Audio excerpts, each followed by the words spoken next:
Sejam bem-vindos. Que bom que nós estamos juntos aqui, não importa quantas pessoas são.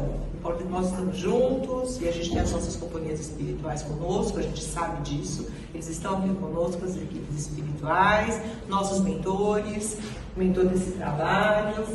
E nós estamos muito felizes de estarmos aqui. Vamos sentar nas nossas cadeiras confortavelmente, vamos relaxar nossos corpos físicos, fechar os nossos olhos e nos conectarmos com esses fluidos amorosos que nós estamos recebendo aqui hoje. Esses fluidos de amor, esses fluidos de paz, esses fluidos de cura.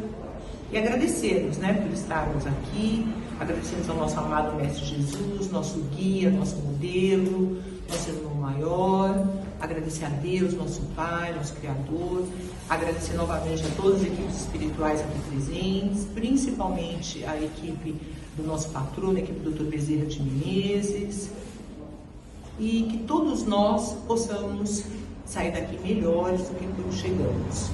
Graças a Deus. Hoje a nossa palestra é muito especial, a nossa querida Márcia Casus. A Márcia todo mundo conhece, ela é trabalhadora aqui do Redenção há muito tempo, ainda ela trabalha nas vibrações. Ela é da Federação Espírita, ela é espírita há quase 30 anos, ela é palestrante da Federação, ela é professora da Federação, ela que organiza todas as palestras, Márcia, de domingo na Federação. Enfim, o conteúdo dela é muito rico, é uma bênção ela estar aqui com a gente para essa oportunidade de aprendizado. Obrigada, Marcinha. Eu que agradeço e bom dia a todos. Muito obrigada pela presença de vocês, os encarnados e os desencarnados. E eu espero que Jesus esteja aqui conosco.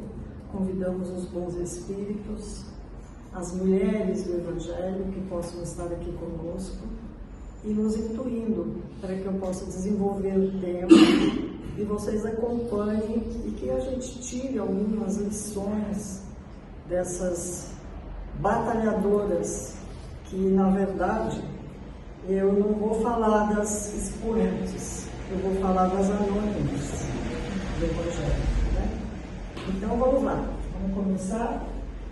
E espero que alguém leu o livro Paulo Estevam? Sim. Então vai ficar fácil, para poder entender.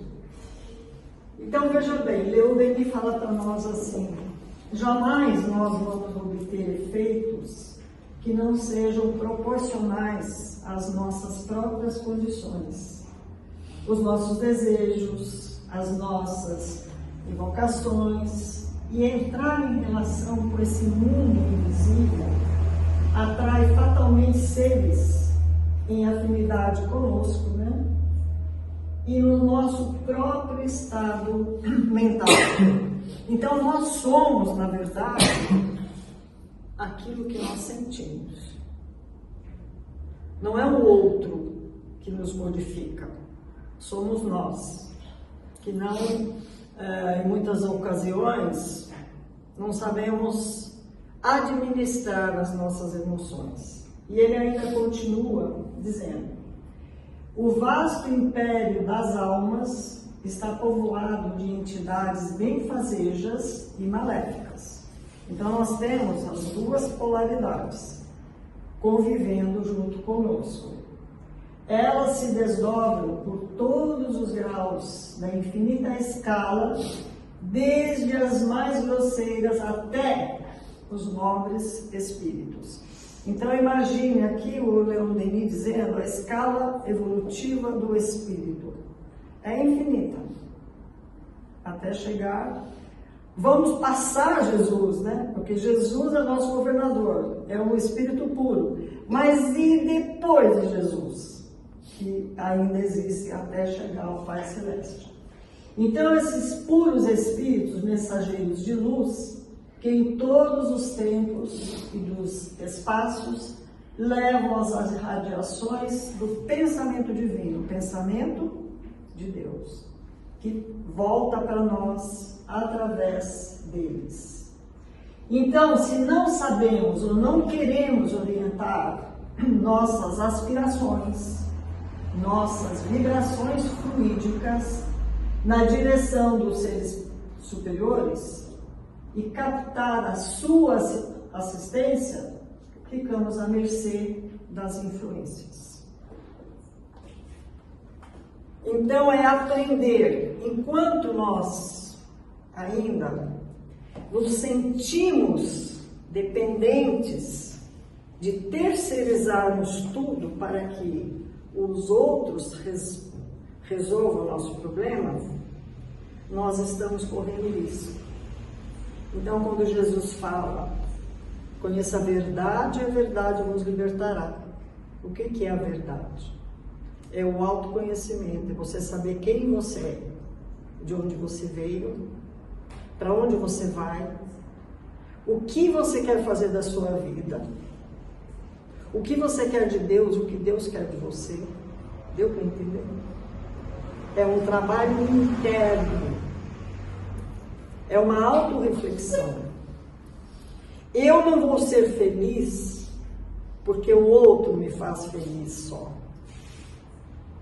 Eu vou ser feliz porque eu vou me compreender e me amar a tal ponto que eu sinto uma alegria interna, porque eu consigo vivenciar aquilo que Jesus veio nos ensinar.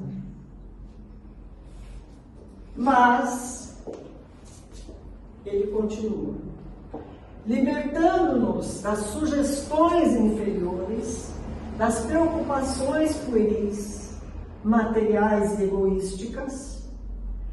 Procuramos no Espiritismo um meio de elevação e aperfeiçoamento moral. O Espiritismo nos proporciona isso? Sim. Quando nós conhecemos, quando nós estudamos, nós não fazemos essa reflexão? Sim. Né? Então, poderemos, em tal caso, entrar em comunhão com as grandes almas. Quais são as grandes almas? Os espíritos superiores mesmo. Portadores da verdade. Fluidos vivificantes e regeneradores nos penetrarão. É onde chega a alegria em nós. Sabe qual momento nós conseguimos essas coisas? Quando nós praticamos a caridade.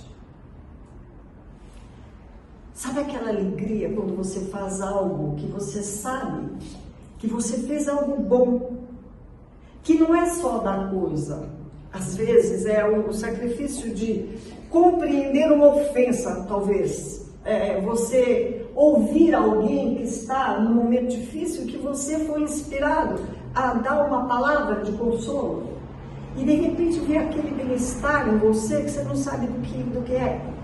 É essa conexão que o Leon Denis fala que nós conquistamos. Por isso que Jesus fala, amai os vossos inimigos, fazei bem àqueles que vos perseguem e caluniam. E muitas vezes nós não entendemos por quê. Porque o retorno disso é a alegria, a felicidade, é a autoafirmação e a conexão com o Pai Celeste.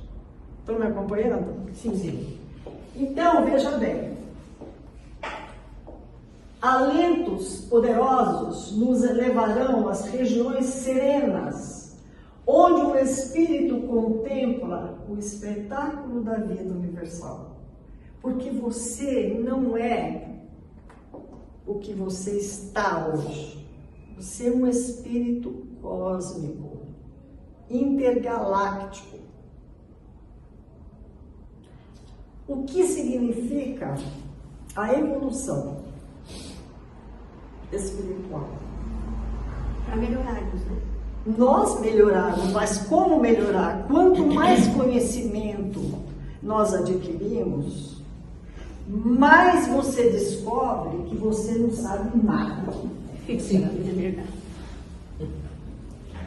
Então, aonde chega esse conhecimento? Aonde eu vou? Qual é o meu voo como espírito para evoluir?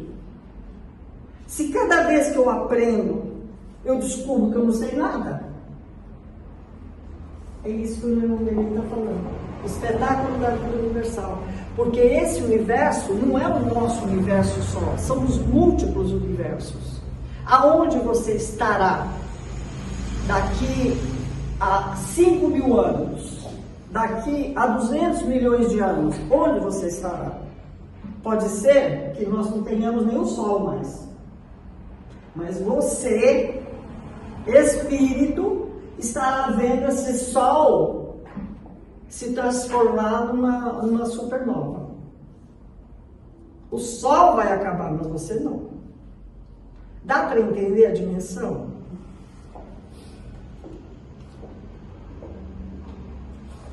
Majestosa harmonia das leis das esferas planetárias.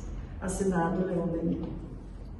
Então eu faço essa abertura para nós termos assim uma ideia. Quem somos nós? Quem são os espíritos que foram escolhidos por Jesus para vir implantar a segunda revelação? Foi acaso? Não. Claro que nunca foi acaso, sempre foi muito pensado, né?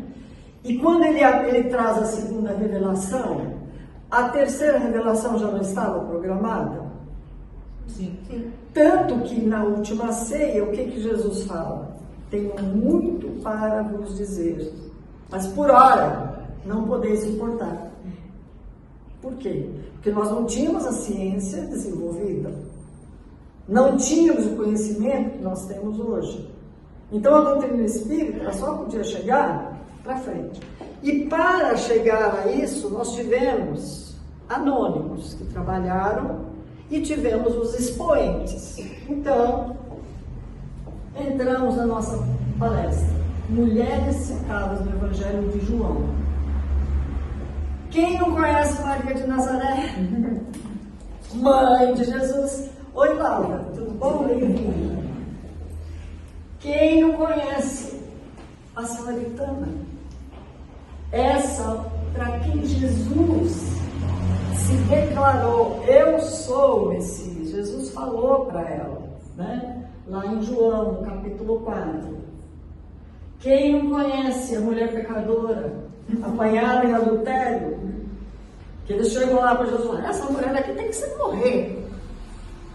A sabedoria de Jesus, né? Abaixo. Tudo bem. Quando ele levanta, insistiram, né? E aí, o senhor não vai falar nada? A lei do Moisés manda apedrejar. Ele fala, quem não tiver pecado, atira a primeira pedra. Todo mundo saiu.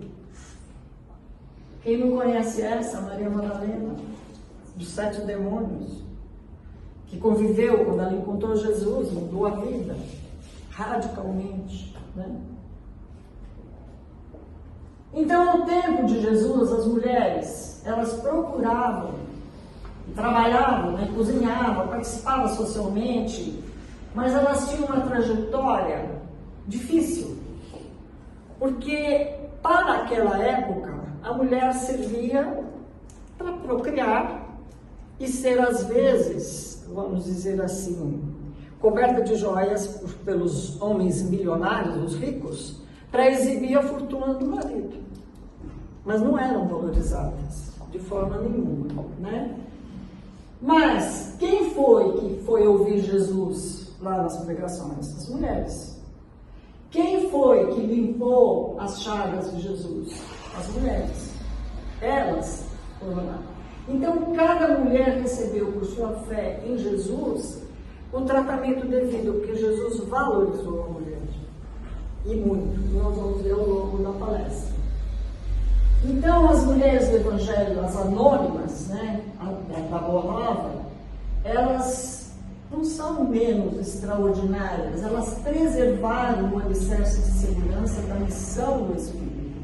Elas trabalharam e há em volta delas aqui essa cena que eu coloquei, Jesus numa ceia. Geralmente, as comidas todas eram preparadas pelas mulheres. Imagine naquela época que tudo era para limpar o arroz, tinha que ser no pilão, trabalhar as carnes, a manteiga, e tudo era muito difícil para se fazer tudo isso, e as mulheres davam conta de tudo isso. Então eu fui buscar no livro Paulo e Estevão para contar a história de algumas mulheres anônimas, que se não fosse esse livro, escrito pelo Emmanuel, nós nem saberíamos que elas existiram. Então, aqui em Corinto, nós vamos encontrar uma família onde vai ter uma menina chamada Abigail, com 18 anos. Essa menina, na candidez dos seus 18 anos, ela vai sofrer muito. Ela vai passar uma provação terrível. Vai ser muito difícil. Ela já tinha ficado órfã da mãe. A mãe tinha morrido. E agora o pai, uma pessoa que estava revoltada, porque ele era um homem muito poderoso e muito rico, mas os romanos desapropriaram os bens dele, e ele estava revoltadíssimo com essa história. E ele então, esse pai, Josedebe, e o seu irmão Gesiel, o pai chega em casa e ele fala assim: olha, eu estava no mercado e falaram que quem tem qualquer reclamação contra o governo, que pode ir lá reivindicar, que eles estão revendo os casos das apropriações indébitas. Aí o Gesiel falou para o pai: pai, o senhor acha que o senhor vai lá reclamar para o questor? Ele que tirou os nossos bens, ele vai devolver isso para o senhor? Não vai, pai. Não, eu vou porque isso foi injusto, eu vou defender, etc. tal matéria. Ele pensou na matéria. Mas essa família é uma família que não conhecia Jesus, mas eles viviam o primeiro mandamento. Eles viviam de acordo com a lei. Mas no caso do Jezebel, ele não se conformava em perder as coisas materiais. E ele resolve ir procurar o romano questor, né? O Licínio. Licínio era um homem mau, um homem que usurpava todo mundo.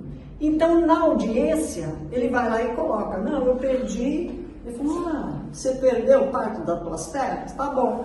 Agora, eu decreto que dentro de 3 dias você desocupe o resto das tuas terras. Você está desapropriado, porque nós não vamos devolver, e além de não devolver, vamos tirar o que você ainda tem. Você é muito rico. Aí o que ocorre? Ele, revoltado, volta para casa desesperado, não sabia como falar para os filhos, mas no meio do caminho ele tem a ideia de colocar fogo nas terras para prejudicar o questor. Não deu outro. O questor descobriu, o filho dele, o Gesiel, ajudou a apagar o fogo, mas ele foi preso e foi levado a julgamento. Ao ser levado em julgamento, ele é assassinado na frente dos 2 filhos por esse questor, por ordem do questor. E aí, o que acontece? O Gesiel chama a irmã, porque durante aquele momento tão difícil da família, o Gesiel quis ajudar o pai, e ele diz: não, mas não foi o meu pai que pôs fogo, fui eu. O questor sabia que não tinha sido ele, mas ele se coloca como sendo o agressor para salvar o pai. Então o questor fala para ele assim: tá bom, então já que você fala que é culpado, você vai ser condenado às galés e nós vamos matar teu pai. Então mataram o pai e ele foi condenado às galés. E o que acontece com Abigail? Não tem família, não tem casa, não tem para onde ela voltar.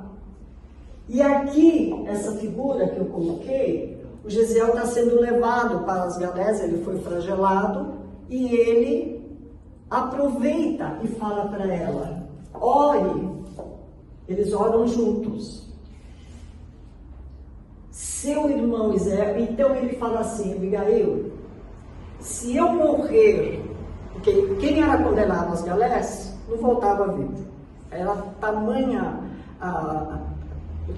o sofrimento, as penúrias que eles passavam, sem alimento, gastando muita energia, não saía vivo de lá. Então ele fala, Abigail, se eu não sair, se eu não voltar, se eu morrer, não esqueça, Abigail, de orar como a mamãe nos ensinou. Porque eles tinham sido criados dentro da lei mosaica e eles faziam as preces em casa, como Jesus veio depois nos ensinar isso, que nós aprendemos com eles, né? Então ele diz assim: nos prazeres condenáveis, o nosso testemunho ao Altíssimo, pelas dores e as amarguras, elas se multiplicam no nosso espírito, mas a capacidade de resistência ao mesmo tempo que os outros homens aprendem a considerar. Então lembra, Abigail, como a mamãe nos ensinava, ore, porque eu tenho certeza que um dia nós iremos nos encontrar. Então ele vai embora, né? E com o nosso esforço e as verdades religiosas, eu tenho certeza, Abigail, que os profetas vão afirmar que os homens não compreenderão, entretanto, mas há de vir alguém que vai nos ensinar a caridade. Veja, é como se ele já tivesse prevendo que esse Consolador que eles esperavam, Jesus já estava na terra, mas ele não tinha conhecido Jesus, mas ele sentia a presença de Jesus, e ele fala para Abigail para que ela se mantenha firme. Então eu até coloquei foto dessa menina, porque a Abigail, desesperada, acabou de ver o pai morto, o irmão condenado, e ela sai. E agora, o que eu vou fazer? Não tenho nem casa para ir. Aí vai entrar a segunda mulher, Sustênia. Quem é Sustênia? Sustênia é uma amiga da mãe da Abigail. Aí ela vai lá para Sustênia, chorando e fala: eu não sei agora o que fazer, aconteceu isso. A Sustênia fica com muita pena dela, uma viúva, e ela fala: olha, o que pensas? Qual a decisão que você vai ter? Quem sabe, fala Abigail assim, que o questor tenha pena de mim, acho que eu vou voltar lá, olha, vou voltar para o questor que tinha acabado de fazer todas aquelas coisas. Quem sabe o questor Licínio, se tudo era da minha sorte, ele deixa eu morar naquela casinha do fundo, onde moravam os empregados, e você vai morar comigo, Sustênia. A Sustênia fala para minha filha: você está ficando louca? Ele acabou de matar teu pai, ele tomou tudo. Provavelmente a tua casa já está habitada por malfeitores. Você não pode voltar mais lá. Como? Mas aonde eu vou? Para onde eu vou? Né? E ela, desesperada. Aí a Sustênia disse: tem um insight. Fala assim: escuta, minha filha, ouve. É preciso que você fuja de Corinto. Você tem que sair daqui. Porque eles vão te perseguir, porque você é herdeira legítima dessa fortuna que eles roubaram. E perante a lei romana, como é descoberto, havia inquérito, embora tivesse todas essas falcatruas no meio de tudo isso, né? Então Abigail fica desesperada: e agora? O que eu vou fazer? Aí nós vamos ver, ela fala para ela assim: olha, pense bem, é melhor que você encontre uma outra família, onde você, de fato, possa sair de Corinto. Aí ela fala assim: eu não posso voltar então mais para o meu lar? Não, não pode. A essa hora não é possível mais, porque ele já está ocupado por esses homens sem escrúpulos. Convém-te uma atitude de sincera fortaleza, minha filha. Você tem que ser forte, porque não adianta agora você se deixar abater. Você tem que reagir, é inútil qualquer tentativa que você faça para reaver todos esses bens, tudo isso que você perdeu. A menos que vire uma estátua de sal, por isso que eu pus assim. Aí, ela, a irmã Gesiel, fica desesperada e fala: e aí? O que eu vou fazer? A Sustênia tem uma ideia. Fala assim: olha, você se lembra do Zacarias? E o Zacarias tinha um filho, o Hanã, e eles perderam o filho. Ele e a Ana estão muito, muito tristes, porque o filho foi morto também por esse questor romano. Ela falou, mas eu não conheço eles. Falou, você vai até a casa deles e lá você vai explicar o teu caso. E até eu coloquei aqui uma foto lá do local onde Paulo de Tarso foi, onde ele recebeu, acho que mais de 40 chibatadas, lá em Corinto, exatamente aqui nesta praça. Então, ela sai dessa conversa com a Sustênia e corre lá para a casa do Zacarias. O Zacarias é casado com Ruth. E a Ruth é, vamos dizer, a terceira mulher que aparece aqui para nós. É um coração generoso. Quando a Ruth fica sabendo todo o histórico e a dor no coração de ter perdido o próprio filho assassinado, ela adota Abigail. E eles estavam saindo de Corinto, indo embora agora para Jerusalém, porque eram perseguidos, eles tinham perdido também todos os bens deles. Aí ela pega Abigail e eles saem de Corinto e vão agora para Jerusalém. E a Sustênia, essa que é amiga da mãe, né? Ela fala para ele, é necessário que você fique junto com eles, porque ela vai te proteger, vai te ajudar e vai te dar vai dar um novo lar. E aí eles vão embora, saem, vão para a estrada de Jope em Jerusalém. Lembra que lá na Casa do Caminho, quem que fazia aquele percurso da estrada de Jope? Não era o Paulo? Que ia visitar quem? A noiva espiritual. Quem é a noiva espiritual? É a própria Abigail, que nós vamos ver aqui. Então a terceira mulher é a Ruth, é a esposa do Zacarias, e o seu único filho tinha sido assassinado, como eu já adiantei. Então, essa noiva do Saulo de Tarso vai morar nessa estrada de Jope, vai conhecer esse lindo moço judeu, rico, exuberante, né, maravilhoso. Só que quando eles descobrem a Casa do Caminho e o trabalho que eles faziam lá, e ele sendo um judeu praticante, ortodoxo, ele começa a perseguir os cristãos. Porque Jesus, a essa altura, já tinha sido crucificado, quando Paulo aparece na história. E ele persegue os cristãos. E entre os cristãos vai surgir um chamado Estevão, que expoentemente dentro da Casa do Caminho era o mais amado, o mais eloquente. E nós vamos vendo esse seu irmão, o Estevão, era o Josiel, era o irmão da Abigail. E veja o destino, como Deus faz as coisas para mostrar e revelar a sua presença na vida das pessoas.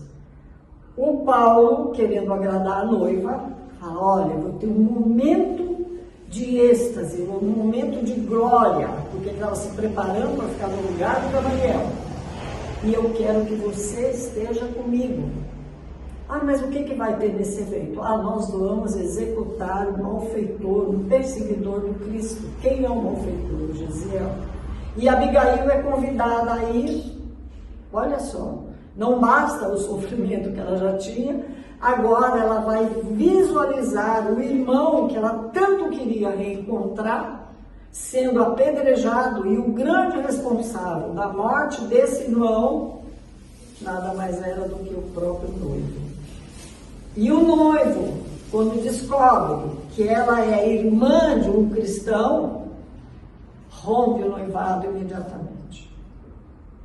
Ao romper o noivado, ela cai numa depressão profunda, recolhe-se na casa da Ruth, do Zacarias, e evidentemente ela não vai resistir de forma nenhuma. Então, ela morre, e ao morrer ela vai se tornar um espírito que vai orientar agora o Paulo, que já regenerado, já encontrando Jesus no caminho de Damasco, e ela vai ensinar para ele, porque a Abigail, ela amou, ela trabalhou, ela esperou e ela perdoou. Ela entendeu o Paulo. Aí Abigail vai conhecer o Ananias, que é um emissário que conversava com Jesus. Ananias, nós sabemos também que ele morava, ele alugava uma casa de uma senhora que o pai, não sabemos o nome dessa senhora. Esse rapaz, o filho dela, era um paralítico total. E ela alugava um quarto onde eles faziam as reuniões evangélicas e que dali surgiu uma igreja nessa época. Então Ananias vai doutrinar a Abigail. Abigail se torna agora cristã mesmo, antes de morrer, né? E o Paulo vai ter um encontro com Jesus em Damasco, porque ele descobre que o Ananias havia convencido a Abigail a se tornar cristã, e ele vai para Damasco para fazer o quê? Matar o Ananias. Era isso. Só que no caminho ele encontra Jesus. Por que me persegues? Ele cai e ele fala: Senhor, o que queres que eu faça? E a partir daquele momento, ele deixa o Deus de Israel, que ele acreditava, e ele segue Jesus. Mudou totalmente o caminho dele, né? E com tudo isso, que ele perdeu a noiva, que era uma programação que existia da parte de Deus para ele. Imagine, né? Eu costumo brincar nas minhas aulas. Sogra não existia mais, já tinha morrido, não devia ter sogra. Casado com Abigail, uma moça linda, maravilhosa, cheia de dotes. Irmã do Estevão, que era outro espírito super evoluído. Que família maravilhosa poderia ter sido essa? E, no entanto, o que o Paulo escolheu? Tudo diferente. Aí Abigail morre e agora ela e o Estevão passaram a ser os orientadores do Paulo por ordem de Jesus, né? Jesus coloca o verdugo e a vítima para conviver juntos. E ele, muito perturbado, ele vai procurar quem? O professor dele, o Gamaliel. Ele fala: eu não sei, aconteceu tudo isso, o que eu faço agora? E Gamaliel fala para ele: olha, eu acho melhor você ir para o deserto. Acho melhor você se retirar por algum tempo e você pensar bem nesse amar, trabalhar, esperar e perdoar. E ele vai para o deserto. E quando ele vai para o deserto, e aqui eu quis fazer uma reflexão sobre o que é amar. O amor, ele é uma força poderosa que transcende diferenças e limitações. Amar é mais do que um sentimento. Amar é uma ação. Quando nós amamos, nós estamos dispostos a sacrificar, a cuidar e a servir. Isso é amar. E o trabalhar? Isso nos permite construir e contribuir para o bem-estar da sociedade e para o nosso próprio crescimento. Trabalhar com dedicação e honestidade é uma forma de servir aos outros e de cumprir o nosso propósito de vida. Então, esperar é a esperança e a confiança que algo bom está para vir. No contexto espiritual, esperar significa confiar nas promessas divinas e acreditar no futuro que será muito melhor. É um pensamento positivo, realmente, né? Não, peraí, deixa eu voltar lá que eu quero... E o trabalhar é permitir retribuir realmente para o outro. Não, leia. E perdoar o perdão, ele é libertador. Quando nós perdoamos, não apenas nós libertamos a outra pessoa da culpa, mas também nós nos libertamos desse peso de ressentimento, aquela mágoa que fica enraizada em cada um de nós, isso acaba desaparecendo. Então, esses 4 verbos que nós acabamos de ver, eles são uma bússola que realmente dirige a nossa vida. E é a pauta da Abigail, quando ela vai para o plano espiritual, é isso que ela ensina ao Paulo, quando ele fica desesperado e quando ela, em espírito, aparece para ele, que ela fala desses 4 verbos. E aqui, a 4ª mulher vai ser a Priscila, a Prisca. Paulo vai para o deserto trabalhar nas tendas de um irmão do Gamaliel, e o que acontece? Ele encontra esse casal, Áquila e Prisca, e no meio da convivência ele vai descobrir que eles fugiram de Jerusalém porque eram perseguidos pelos soldados do Paulo. Paulo não tinha conhecimento da extensão do mal da perseguição dele. E com esse casal, ao conversar com eles, antes deles saberem quem era o Paulo, a Prisca acolheu ele como um irmão, cozinhando, cuidando dele e tudo, e eles vão se tornar grandes amigos e vão fundar uma igreja em Corinto. Agora veja a espiritualidade trabalhando. O Paulo, que era o perseguidor, eles morriam de medo, fugiram dele. E Jesus manda o Paulo ficar com eles no deserto. E lá ele fica durante 3 anos. Então, a 5ª mulher, quando Paulo termina esses 3 anos, ele vai conhecer o Barnabé. Aí, eles vêm para Jerusalém buscar o Pedro, dirigir a casa do caminho. E eles pensam que vão ser hospedados lá. Quando eles chegam, não, aqui não. Vocês não vão ficar hospedados aqui. Porque todo mundo morria de medo do Paulo. Será que é verdade mesmo? Será que ele se converteu? Não vão acreditar muito nisso. E o Pedro falou, vai embora, eu vou conversar com o pessoal aqui e depois eu te respondo se você pode vir para cá ou não. Aonde ele vai? E o Barnabé fala, tem a minha irmã, a Maria. Quem é Maria Marcos? Irmã do Barnabé e mãe de Marcos, Evangelho de Marcos, o menino, né? Então, a 5ª mulher também, que acolhe o Paulo, que trabalha e que oferece o filho depois para seguir o Pedro, porque o Marcos, o João Marcos, ele vai acompanhar as homilias do Pedro. E o que está escrito no Evangelho de Marcos, nos Evangelhos, foram as anotações que Marcos fez nas homilias, nas palestras que o Pedro fazia. Tanto que são homônimos, assim, os Evangelhos, mas cada um tem a sua característica, né? E aí nós vamos caminhando um pouco mais, vai ter a fundação dessa igreja por parte do Acre e da Prisca, lá em Antioquia, na Síria. Eu vou correr um pouquinho porque tem muita coisa que eu coloquei. E eles vão...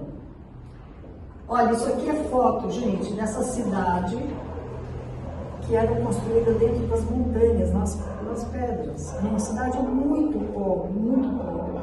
Nós vamos encontrar a 6ª e a 7ª mulher, que é a viúva Lloyd e a sua filha viúva também, Eunice. As duas, avó e mãe de Timóteo. Paulo vai conhecer o Timóteo com 13 anos e essas 2 mulheres, vivendo na pobreza mesmo, educaram esse menino como se ele tivesse nascido próximo de Jesus. Porque os ensinamentos que eram passados para esse menino e como ele foi tratado e foi educado, ele estava absolutamente preparadíssimo para ser o grande escritor das cartas de Paulo que nós temos aí, a Boa Nova. Então, mais 2 mulheres. Aqui eu coloquei alguma coisa sobre o Timóteo, que diz assim, lá a fé, filho na fé, Timóteo, capítulo 1, versículo 2, que ele diz assim, cada passagem do Novo Testamento tem um valor único, os seus nomes não são citados por acaso. Timóteo é muito conhecido como discípulo do apóstolo Paulo, que o chamava de filho da fé. Então, o Timóteo, para o Paulo, se tornou filho adotivo dele. Ele amava o Timóteo e ele sempre, em todos os momentos. Então, a fé, sem fingimento mesmo, Timóteo vai escrever na segunda carta, pelas recordações que eu guardo da tua fé, olha só, o Paulo escrevendo para o Timóteo. Sem fingimento, a mesma que primeiramente habitou a tua avó Lloyd e a tua mãe Eunice, eu estou certo que também em ti existe esta fé. Paulo escrevendo para ele. Lloyd ensinou essa fé à sua filha e a filha ensinou ao seu filho. Então, a primeira característica da mãe espiritual é a fé sem fingimento, porque as crianças, elas recebem aquilo realmente que vem por parte do lar. Então, o lar é um lugar onde, de verdade, nós formamos os caráteres. É isso que nós vemos aqui. Então, a fé, ela é um escudo espiritual que protege a família. Éfeso, capítulo, cartas aos Efesenses, do Paulo. A maior influência de uma mãe que ela pode ter sobre um filho é transmitir a sua fé. Uma mãe espiritual exerce sua fé sobre os seus filhos. E Deus, a palavra de Deus, primeira carta aos Timóteos, Paulo vai escrever: o que desde a infância sabes, as letras sagradas, que podem tornar-te sábio para a salvação pela fé em Jesus Cristo. Ele não conhecia Jesus, mas já tinha todo esse acervo realmente através da mãe. Então, aqui eu estou repetindo, Paulo lembra que Timóteo foi educado nos caminhos do Senhor, pela sua mãe Eunice e pela sua avó Lloyd. Então, estas mulheres que provavelmente nem sabiam ler e escrever, cumpriram o sacerdócio familiar ensinando a escritura para os seus filhos. Que bonito que é isso, né? Quando nós temos... Será que hoje as mães estão fazendo isso, jovens, para os filhos? É uma reflexão que nós temos que fazer. Não estão. Tem jovens que não querem nem falar de religião para os filhos. No momento. Dentro das nossas famílias espíritas. Porque, não entendo, às vezes não dá para entender. É uma resistência, é como se você se tornasse fragilizado pelo fato de você invocar Deus, fazer prece, fazer evangelho no lar. Né? Então, é uma tendência muito grande, como nós tivemos na época que saiu a doutrina espírita, a filosofia com o iluminismo, o positivismo, quando chega, por causa da exigência enorme da Igreja Católica Apostólica Romana, parece que naquele momento eles queriam matar Deus. Não, vamos tirar Deus do contexto, vai ser só a ciência a partir de agora. E nós estamos, acho que, num momento que a maior parte prefere mais a ciência do que a espiritualidade. Mas não tem como fugir a isso, porque nós somos seres espirituais, não tem como fugir. Portanto, Ana vai surgir agora a nossa oitava. Quem é Ana? Escrava na casa do Públio Lentulus. E Lívia, a esposa do Públio, viva há 2000 anos, que nós sabemos muito bem que ficou 25 anos sem falar com a esposa, vivendo dentro do mesmo palácio, por causa de fofoca, né? Então, essas duas mulheres, né, nos capítulos iniciais dessa impressionante obra, vai trazer uma história da família romana, e a Lívia vai conhecer Jesus através da Ana, que vai trazer para ela, e esse pedido da pequena Flávia, que era leprosa, e aí a Lívia acredita que Jesus pode curar a filha, ela convence o senador Públio Lentulus, que é o Emmanuel, é o guia espiritual do Chico Xavier. Então ela convence para que ele fosse encontrar Jesus. Ele concordou, desde que fosse escondido e não na calada da noite, bem à tarde. E ainda ele pensava assim: como é que eu vou falar com ele? Eu não falo o dialeto deles. Será que eu vou conseguir conversar com ele? Porque para ele era um pescador matuto, Jesus. Eu não sabia que estava falando com o governador do orbe, né? Não sabia. E aí nós conhecemos a história, que beleza que é esse encontro. A Lívia é curada e ele não admite. Não, ele não admite que foi Jesus que curou a Lívia. Foi uma coincidência, né? Espírito resistente, mais de milênios para se tornar Emmanuel, né? Então, essa saga de 2000 anos, fica aí esse livro, quem não leu, leia, porque é maravilhoso, né? Através do Chico Xavier, então nós temos essas duas mulheres. E foi inicialmente publicado em 1939, é um livro realmente que conta uma história muito contundente, muito bonita mesmo. E aqui, a mulher, eu achei muito interessante a Madame Stern. Ela diz assim: a mulher, ela deve ser como uma palha miúda, com que se encaixam porcelanas, palha que não conta, palha que mal se vê, palha que ninguém se apercebe e sem a qual se quebra tudo. Não é bonitinha? Eu achei tão linda. É porque, de fato, nós, as mulheres, estamos ali sempre presentes, mas nem sempre somos percebidas, né? Então, as mulheres ante o Cristo, né, o Emmanuel vai dizer, nessa reunião de 3/8/59, trazido pelo Chico Xavier, lá nesse capítulo da igualdade dos direitos da mulher, nós vamos encontrar Livro dos Espíritos, 817, a questão: são iguais perante Deus o homem e a mulher? Eles têm o mesmo direito? Pergunta Kardec. Não otorgou Deus a ambos a inteligência do bem e do mal e a faculdade de progredir? Quer dizer, não tem diferença.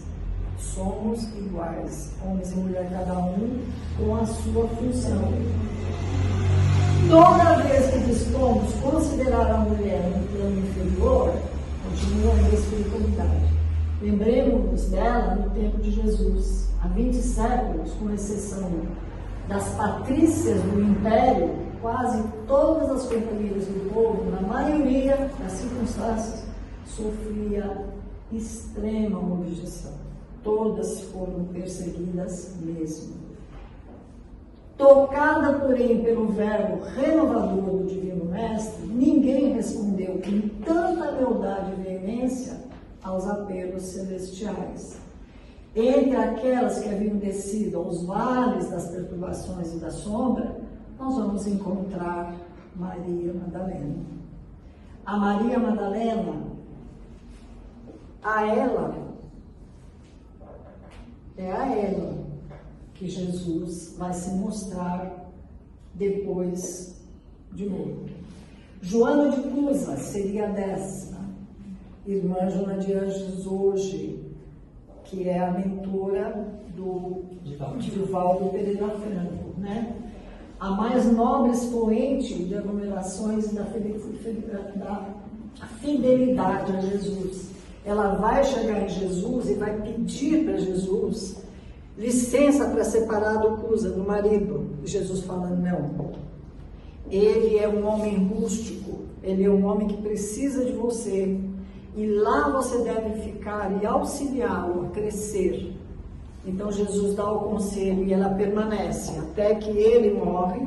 E depois ela e o filho vão também ser mortos, queimados os dois. Um testemunho perante para Jesus, né? Embora não lhe tenham entregado os círculos apostólicos, essas mulheres foram aquelas que representaram as filhas anônimas de Jerusalém. As únicas demonstrações de solidariedade espontânea, quando elas visitaram desassombradamente sobre a cruz do martírio, elas procuraram Jesus, quando os próprios discípulos debandaram, e mais tarde aos continuadores da Boa Nova, elas foram aquelas realmente que deram toda essa sustentação. E quem não se lembra de Dorca, a costureira de Japém, que leva a carta do Paulo para Roma, já preparando a ida dele? Lídia, em Filipe, né? Febe, a mensageira também nessa carta do Paulo, a Lóide e Eunice, que nós já falamos que são mãe e avó de Timóteo, né? Eu não sei por que está passando duas vezes. Entretanto, ainda que semelhantes heroínas não tivesse de fato existido, nós não podemos esquecer que um dia nós buscamos alguém no mundo para exercer a necessária tutela sobre a vida preciosa que ele faz que é Jesus.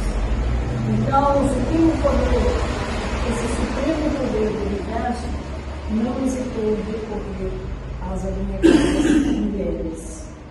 Então, nós vemos aqui, entre essas abnegadas mulheres, eu coloquei esse diamante para fazer um encerramento, porque Jesus, quando ele é designado para vir ser o nosso orientador, sendo o nosso governador, e Deus manda que ele encarne entre nós, onde ele habitou? Em primeiro lugar, no útero de Maria. Foi a primeira morada de Jesus. Maria manteve Jesus 9 meses, e dali nós recebemos esse Espírito puro entre nós, e conhecemos toda a vida e toda a entrega de Jesus. Quando termina, depois da crucificação, quando ele fala para os apóstolos que eu vou reconstituir este templo em 3 dias, e ele reconstrói o templo, que é o templo do corpo físico, biológico, né, do perispírito dele, que ninguém entendia na época, e aí ele escolhe uma mulher para mandar a notícia mais linda que nós já recebemos de Jesus. Foi Maria Madalena. Foi para ela que ele se revelou. E o que ele revelou para Maria Madalena? Vai e diga ao meu povo que ninguém morre. Muita paz a todos.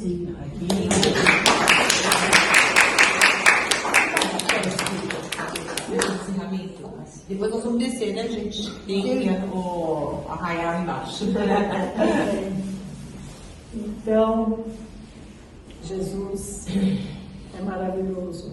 Senhor, nós nos reunimos aqui hoje em seu nome, lembramos as anônimas que trabalharam nos bastidores dos evangelhos, e o que nós podemos fazer nessa nossa prece de agradecimento é que cada um de nós tenha sempre a disposição, a coragem, a fé, sabe, de desbravar em nós mesmos qualquer resistência que possa existir e deixar que a nossa fé flua, que nós possamos cada vez mais perceber o quanto nós recebemos do plano espiritual, o quanto Deus nos prepara e nos oferece todas as condições para nós sermos felizes.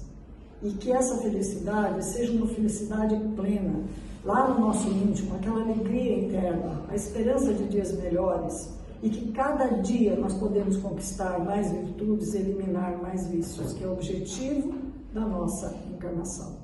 Então, agradecemos a esta casa que abre suas portas, que nos recebe, a toda a espiritualidade aqui presente, as falanges que trabalham aqui nas várias assistências, e eu particularmente agradeço, Senhor, por trabalhar nesta casa há tantos anos, agora online, offline em casa, mas nunca deixei, e eu tenho o maior carinho por todos aqui.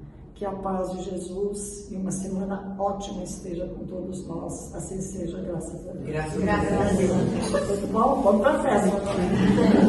Obrigada, maravilhoso. Ah, meu Deus. Maravilhoso. Parabéns. Estou cansada. Estou cansada.